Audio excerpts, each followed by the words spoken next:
நாம இன்னைக்கு பார்க்க போகிறது வாழைக்காய் பஜ்ஜி. எப்படி ஈஸியாக பண்ணலான்னு பார்க்கலாம். இதுக்கு பஜ்ஜி மாவு தேவை கிடையாது, ரெடிமேட். நம்ம எப்படி வீட்லேயே செய்கிறதுன்னு பார்க்கலாம். அதுக்கு 1 கப் கடலை மாவு, 1/4 கப் அரிசி மாவு, பெருங்காயம் போட்டுக்கலாம், உப்பு தேவையான அளவு, மஞ்சள் தூள், மிளகாய் தூள், இதெல்லாம் போட்டுட்டு நல்லா மிக்ஸ் பண்ணிக்கலாம்.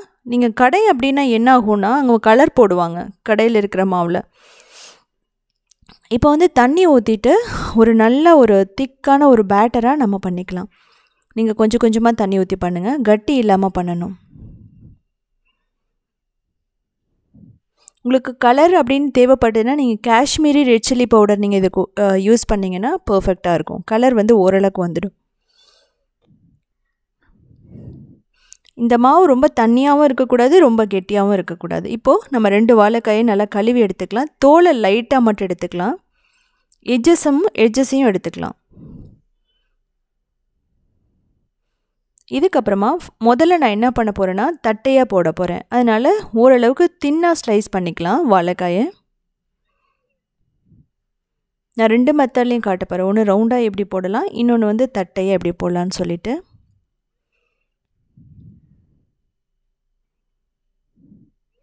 நீங்கள் தின்னாவே நீங்கள் ஸ்லைஸ் பண்ணிக்கலாம். அப்போ தான் நல்லா உள்ளேயும் நல்லா குக் ஆகி இந்த வாழைக்காய் ரொம்ப நல்லாயிருக்கும்.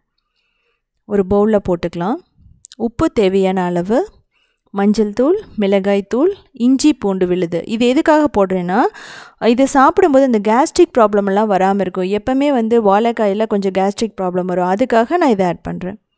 இதுக்கப்புறமா நான் எப்படி ரவுண்டாக போடலான்னு சொல்லி பார்க்கலாம். அதே மாதிரி நம்ம எட்ஜஸை ரிமூவ் பண்ணிவிட்டு ஸ்கின்னை லைட்டாக எடுத்துகிட்டு நம்ம ரவுண்டாக கட் பண்ணிக்கலாம்.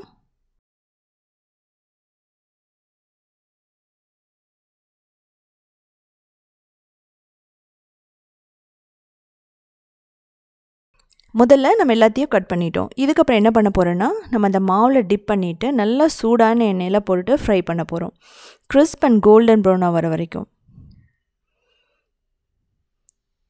இப்போது நம்ம போடும்போது நல்லா சூடாக இருக்கணும். அதுக்கப்புறம் ஒரு மீடியம் ஃப்ளேமில் வச்சுட்டு நல்லா கிறிஸ்பி ஆக வரைக்கும் நல்லா குக் பண்ணணும், நல்லா ஃப்ரை பண்ணணும். ஸோ ஒரு சிலருக்கு பேட்டர் தின்னாக இருந்தால் பிடிக்கும், ஒரு சிலருக்கு சாஃப்டாக இருந்தால் பிடிக்கும். இதில் நம்ம அரிசி மாவு போட்டிருக்கனால ஓரளவுக்கு நல்லா கிறிஸ்பியாகவும் இருக்கும், அதே சமயம் உள்ளே சாஃப்டாகவும் இருக்கும். ஸோ நல்லா திருப்பி போட்டுட்டு 2 பக்கமே நல்லா குக் ஆகணும். ஸோ நமக்கு ரெடி ஆகிடுச்சு. இப்படி எடுக்கும்போது வாழைக்காயும் நல்லா குக் ஆகிருக்கும். ஸோ அதே மாதிரியே நம்ம எல்லாத்தையும் போட்டு ஃப்ரை பண்ணி எடுத்துடலாம். இது ரொம்ப சிம்பிளானது தான். இதில் பேக்கிங் சோடா அதெல்லாம் எதுவுமே ஆட் பண்ணலை, கலர் ஆட் பண்ணலை. நீங்கள் சாப்பிட்டாலும் சாப்பிட்ட மாதிரியே இருக்காது. ஏன்னா நான் இதில் இஞ்சி பூண்டு நம்ம போட்டுக்கிறதுனால ஈஸியாக ஜீரணம் ஆகிடும். உங்களுக்கு ரொம்ப ப்ரௌனாக வேணும்னா முன்னாடியே கொஞ்சம் எடுத்துக்கலாம். ஸோ அதே மாதிரி ரவுண்டாக இருக்கிறதையும் போட்டு நம்ம ஃப்ரை பண்ணிக்கலாம். ஸோ நமக்கு பஜ்ஜி மாவு இல்லைன்னு சொல்லிவிட்டு நம்ம என்னென்னா கடையில் தான் போய் வாங்கணும்னு இல்லை, நம்ம வீட்லேயே கரெக்டான அளவில் கடலை மாவு அரிசி மாவு போட்டோன்னா அதை விட நம்ம கடையில் இருக்கிற மாவை விட ரொம்ப பர்ஃபெக்டாகவும் ரொம்ப ஸ்மூத்தாகவும் கிறிஸ்பியாகவும் வரும். ஸோ நீங்கள் பார்த்தீங்கன்னா இந்த ரவுண்டாக போட்டது தட்டையாக போட்டது எல்லாமே நல்லா உப்பி வந்துடுச்சு, பேக்கிங் சோடா ஆட் பண்ணாமலே. ஸோ இதை நீங்கள் செஞ்சு பாருங்கள். செஞ்சு பார்த்துட்டு எப்படி இருந்துச்சுன்னு சொல்லிவிட்டு கமெண்ட் பண்ணுங்கள்.